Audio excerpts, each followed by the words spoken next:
E aí, pessoal, eu sou o Saor Lucena e eu quero falar com vocês sobre como fazer uma boa exegese no Logos. Uma boa exegese é aquilo que sempre nos ajuda a fazer uma interpretação e aplicação mais profunda e fiel do texto bíblico. Por isso, seja para fazer um sermão ou outro tipo de estudo, precisamos dedicar tempo a ela. Mas o problema se encontra em pelo menos dois pontos. Primeiro, o próprio tempo. Exegeses costumam ser trabalhosas e demoradas, e isso torna difícil conseguir fazê-las para sermões ou estudos semanais. Quantas vezes você se viu tendo que simplesmente correr para um comentário ao invés de fazer a sua própria exegese, porque viu que não teria tempo suficiente para isso? Além disso, em segundo lugar, elas também não são tão simples. Muitas vezes a gente não sabe como fazer uma boa exegese, ou pelo menos quais ferramentas usar para isso. Agora some esses dois problemas e a situação se torna ainda mais complicada. Mas é justamente para resolver tudo isso que o Logos aparece como a melhor solução. Ele é a ferramenta exegética mais completa do mundo. Mas não somente isso, ele é também um guia para como usar as melhores ferramentas da melhor forma para fazer uma exegese profunda, porém de maneira prática e rápida. E você pode fazer isso de várias maneiras, mas uma que eu gosto de recomendar é simplesmente acessar o guia de fluxo de trabalho exegético de passagem. Então, para isso, você vai abrir o seu Logos e aqui em guias, você vai procurar pelo fluxo de trabalho de exegese de passagem. Aqui nós encontramos ele, exegese de passagem. Vamos clicar e aqui ele pede para nós escolhermos, digitarmos qual é a referência bíblica que usaremos para estudar aqui. Como exemplo, eu escolhi para o nosso estudo Atos, então já deixa eu inserir aqui, Atos, capítulo 20, dos versos 22 ao 24. Esse texto é um texto que eu já estudei, já fiz a exegese, inclusive para atividades de seminário, e eu fiz por meio do Logos. Tudo que eu fiz aqui, eu fiz por meio das ferramentas que nós encontramos aqui no Logos. E o guia, o fluxo de trabalho de exegese de passagem, ele mostra como você pode fazer isso utilizando tudo que o Logos tem a oferecer. Então eu quero mostrar para vocês aqui essas instruções que o fluxo apresenta, mas também apresentar algumas sugestões de como adicionar outras ferramentas que o Logos também tem para fazer uma exegese muito boa, profunda, porém de maneira rápida e prática. Então vamos lá. Primeira coisa que ele fala é que nós devemos nos tornar familiar, nos familiarizarmos com a passagem que estamos estudando. Para isso, obviamente, precisamos ler a passagem várias vezes na nossa tradução preferida. Então esse aqui é um ponto maior e dentro dele nós temos vários subpontos. O primeiro é justamente o leia a passagem múltiplas vezes. E o Logos, como eu falei, vai nos dar então essas instruções de como fazer uma exegese. Aqui ele está num papel quase que de um professor, mas ele vai combinar essas instruções com o potencial que ele tem para facilitar esse trabalho. Então ele apresenta tanto o passo a passo, como quais ferramentas usar para completar cada uma das ações que são sugeridas para serem feitas nesses passos. Então aqui, leia a passagem múltiplas vezes, a coisa mais simples, mas que já nos ajuda, é que ele coloca aqui para nós a própria passagem para clicarmos e simplesmente vermos ela abrindo aqui ao lado para o nosso estudo. Então o texto diz: "E agora, constrangido em meu espírito, vou para Jerusalém, não sabendo o que ali me acontecerá, senão que o Espírito Santo, de cidade em cidade, me assegura que me esperam cadeias e tribulações. Porém, em nada considero a vida preciosa para mim mesmo, contanto que complete a minha carreira e o ministério que recebi do Senhor Jesus para testemunhar do Evangelho da graça de Deus." Esse texto, como nós veremos aqui, é uma divisão de uma perícope maior. E aqui vocês já estão vendo notas, porque, como nós temos que ser mais focados, eu quero apresentar para vocês o resultado e o caminho a ser feito para fazer uma boa exegese, mas para deixar o vídeo mais direto ao ponto, eu já apresentei aqui algumas coisas prontas, já fruto dos meus estudos, seguindo esses passos que nós encontramos. Então, ele nos diz para ler a passagem múltiplas vezes, eu já fiz isso, e aqui ele apresenta um pouco mais de observações. Ele pergunta então, quais perguntas ou compreensões você tem sobre essa passagem? Tome nota de qualquer coisa no texto que seja confusa, surpreendente, desafiadora ou difícil de entender. Registre suas perguntas aqui e mantenha-as em mente enquanto explora a sua passagem. Portanto, eu percebi por meio da leitura que Atos 20, do 22 ao 24, mostra Paulo se despedindo dos anciãos de Éfeso e lhes dizendo que vai para Jerusalém para dar testemunho do Evangelho da graça de Deus, mesmo com perigos lhe esperando. E isso levanta algumas questões para a gente. Afinal, o que fez Paulo querer ir para Jerusalém pregar o Evangelho? Como ele sabia quais perigos o aguardavam? Né? Que perigos eram esses? O que fazia ele ter essa disposição para enfrentá-los? E o que tudo isso nos ensina?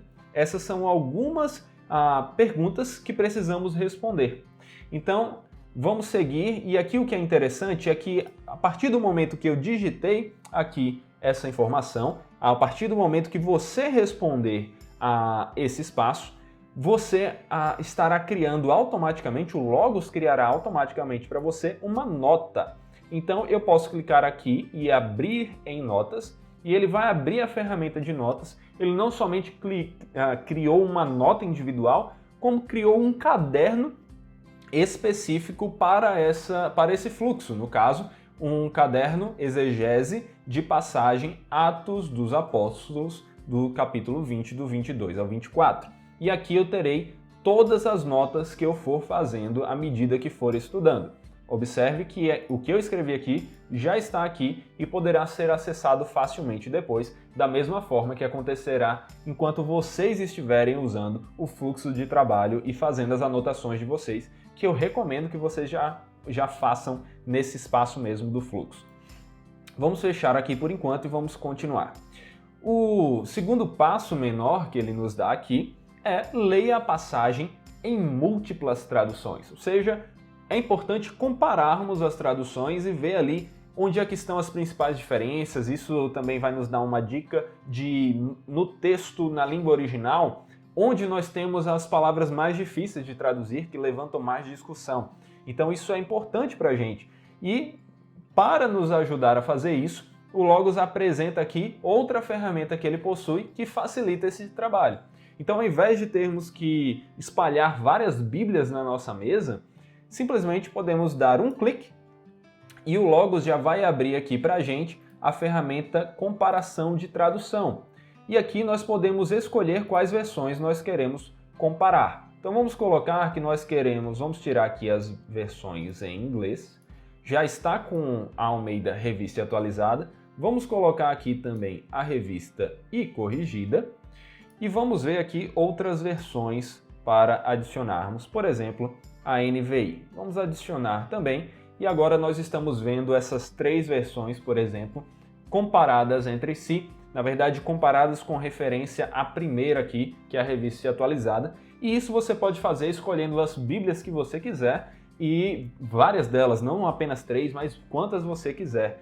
E aqui, então, aqui nós temos o texto que nós estamos estudando, ele já abre no próprio texto, e nós podemos ver qual as diferenças que existem.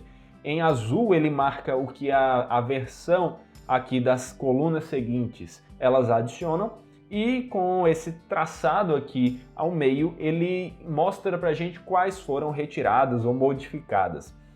Então aqui nós vemos algumas comparações, e após termos feito essa comparação, nós podemos prosseguir. Ele pergunta aqui pra gente, né? Considere o que você leu. Há coisas que você não entende? Liste-as aqui e tenha certeza de mantê-las em mente enquanto você examina a passagem mais profundamente. Então, algumas perguntas que me vieram à cabeça enquanto eu estava comparando as traduções. Como assim constrangido em meu espírito? O que é que isso significa? O que é que Paulo quer dizer com essa expressão? Essas cadeias e tribulações que nós encontramos aqui no texto, elas são literais ou elas são linguagem figurada? E ele também pergunta embaixo o que você mais percebe, o que mais você percebe nessa passagem. Algo que se destaca para mim é o amor de Paulo pelo Evangelho, que era tão grande que ele estava pronto para dar a sua vida por ele. Isso é algo que nos dá um exemplo realmente a ser seguido, É algo que deve nos motivar a olhar para o Evangelho com esse amor. Então, algumas dessas perguntas que vocês verão, eu não responderei, eu deixarei em branco, eu sugiro que vocês façam mesmo, vocês não precisam responder todas, mas todas aquelas que tenham alguma informação relevante que vocês observaram no estudo, eu sugiro que vocês respondam, anotem aqui, porque ao final nós vamos reler todas essas notas que fizemos e então chegar às nossas conclusões, caminhar para a construção da nossa exegese. Aqui é o início, é apenas a parte de estudo. Então ele diz aqui também, segundo ponto, agora o segundo ponto maior, explore o contexto amplo. Então ele fala para a gente estabelecer os limites da passagem. Para explorar o contexto amplo, a primeira forma de fazer isso é estabelecer os limites da passagem para depois saber o que é o contexto dela, certo? E ele diz para a gente usar aqui a ferramenta comparar perícopes. Para acessá-la, nós vamos aqui em ferramentas e digitar. Digitando aqui análise de passagem, já encontramos a ferramenta que estamos buscando. Ela foi aberta aqui em um outro monitor, deixa eu trazer para cá. Pronto. E agora nós podemos ver como várias versões diferentes dividem o nosso texto. Podemos observar, então, que ele, na verdade, faz parte de uma divisão maior que pega aí do versículo 17 e vai até o versículo 35. Então, ele é apenas uma divisão desta perícope. Ok, e a gente vê que, em geral, as Bíblias concordam a respeito dessa divisão. Existe alguma dúvida se vai do 17 até o 35 ou do 17 até o 38. Mas a gente vai caminhar vendo isso também no restante do estudo. Olha só, então ele pergunta, os limites da perícope que contém a passagem geralmente estão de acordo? Se não, o que parece ser a causa das diferenças? E aqui eu coloquei Atos 20, do 22 ao 24, é uma divisão da perícope principal de Atos 20, do 17 ao 38, que é o que a maior parte das perícopes das diferentes versões que nós encontramos aqui apresenta. Ok, isso mais uma vez se transformou em uma nota, inclusive aqui nós temos todas as notas que eu já fui fazendo ao longo do meu estudo. E aqui ele diz também, examine o contexto cultural.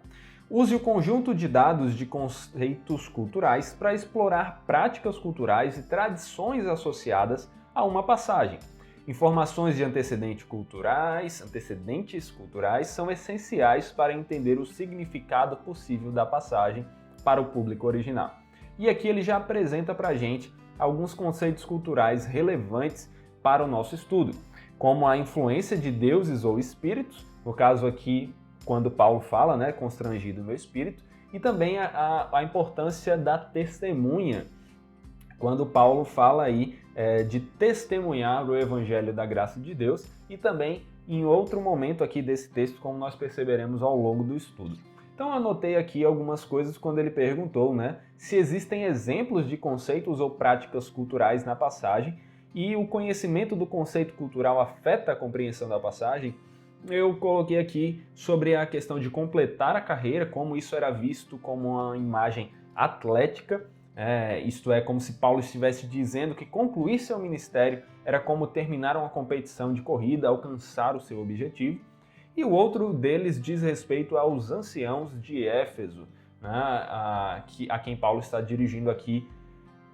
se dirigindo aqui em todo o seu discurso. Então, algumas informações que eu observei, você também vai adicionando ali as que você achar interessante no seu estudo. Depois ele fala aqui, examine o contexto histórico. Isso é algo bem interessante de ser feito, principalmente com o que o Logos nos dispõe para esse estudo. Então ele fala aqui, use a ferramenta linha do tempo para explorar o que estava acontecendo na história durante um momento relevante para a sua passagem escolhida. Você pode filtrar a linha do tempo por período de tempo, assunto, tipo de entrada, ou você pode inserir palavras-chave relevantes na barra de pesquisa para filtrar seus resultados. Então vamos fazer o seguinte, vamos abrir aqui agora a ferramenta linha do tempo. Ok, já encontramos, selecionamos, ela foi aberta aqui, deixa eu trazer para este monitor. E pronto, nós estamos vendo aqui alguns dados. Na verdade, nós temos como ver muito mais dados aqui, se eu sair inserindo, olha só o tanto de coisa que a gente pode ver.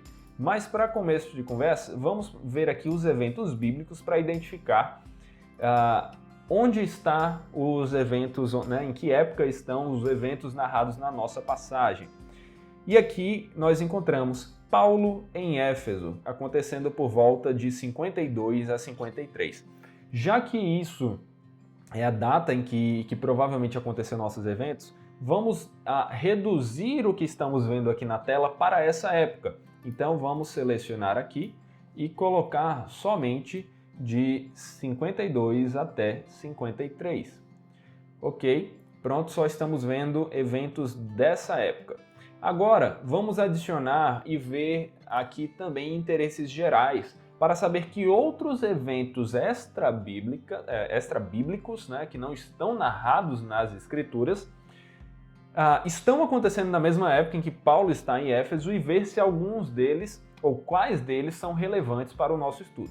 Então, ao clicar em interesse geral, nós vemos aqui, por exemplo, que nesse período Flávio Josefo estava vivo, nós vemos que era a época do reinado do imperador Cláudio em Roma, então isso é interessante, já que Paulo está falando aqui da sua prisão e pouco depois aqui, né, isso está relacionado também ao Império de Cláudio, ainda que tenha conexão com o Império seguinte também.